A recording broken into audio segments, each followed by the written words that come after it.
Здравствуйте, меня зовут Писарев Михаил, я ученик 6 класса МОБУ Центр глобального образования, и это моя работа, которую я хочу вам представить. Цели работы. Узнать об истории развития авиации Республики Саха-Якутия. Задачи. Проследить путь становления авиации. Узнать о людях, внесших вклад в историю авиации Республики Саха-Якутия. Объект. Авиация Якутии. Предмет. Изучение литературы по данной теме. Методы. Изучение литературы. Наблюдения. Россия имеет грандиозные авиационные традиции. Еще мы первым вышли в космос. Это невозможно понять и объяснить сейчасшней молодежи, которые никогда не поймут, за счет чего в 30-е годы в голодной стране была создана мощнейшая научная школа во главе с Жуковским, Чаплыгиным, Туполевым, воспитаны выдающиеся конструкторы Илюшин, Антонов, Сухой, Яковлев и самый молодой из этой плеяды Королев. Первый самолет.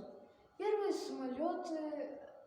самолет построил инструктор Можайский. Он всего прилетел в воздухе 12 минут, но его можно считать первым самолетом. 17 декабря 1903 года можно по праву считать датой рождения авиации. В этот день американские изобретатели братья Райт подняли в воздух на созданном ими самолете. Тут можно посмотреть перед нами картина самолета. Самолет состоит из таких запчастей, как винт, мотор, электроника, кабина, стабилизатор, руль направления, киль, руль высоты, фюзеляж, шасси, крыло. Развитие авиации в Якутии. История русской авиации тесно взаимосвязана с историей развития полетов во всем СССР. Однако было в ней и много уникального, связанного с особенными климатическими условиями. Как же развивалась авиация Якутии? Одним из первых наиболее крупным предприятием гражданской авиации стало основанное в марте 1923 года акционерное общество «Добролет». В октябре демонстрационные полеты Солнеча прошли над Якутском и его окрестностями. Настойчиво осваивалось воздушное пространство Якутии. Одним из первых учеников этой школы и стал Валерий Ильич Кузьмин.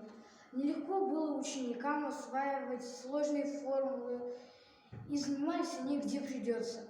В поле, в горах, ну и вот.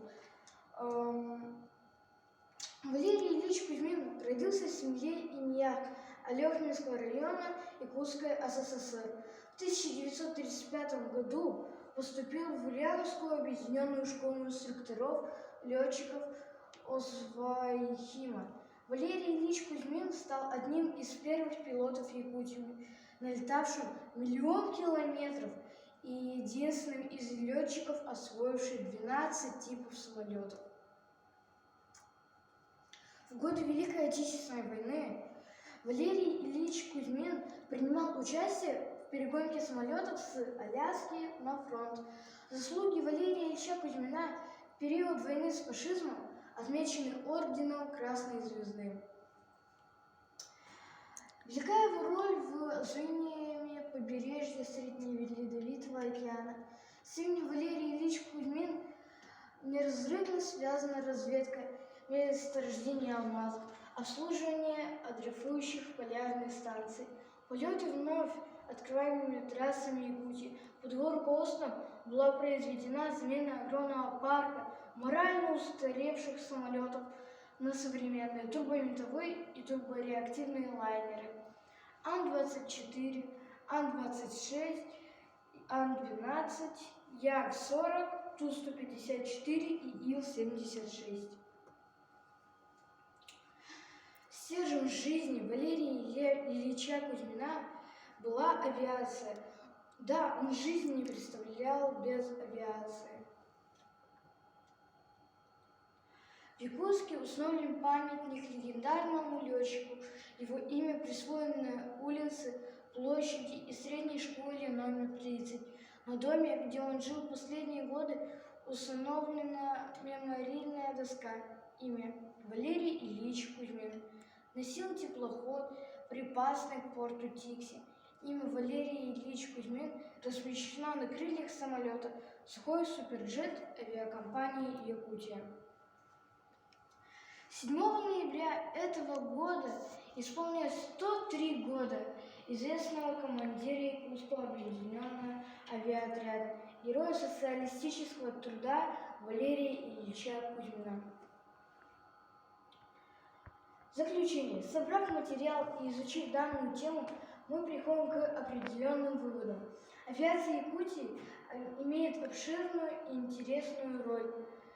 Она сначала с первым полетом самолета «Соприч» в далеком 1925 году.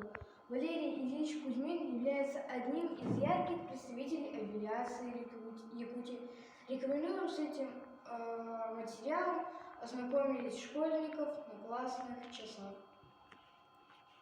Спасибо за внимание.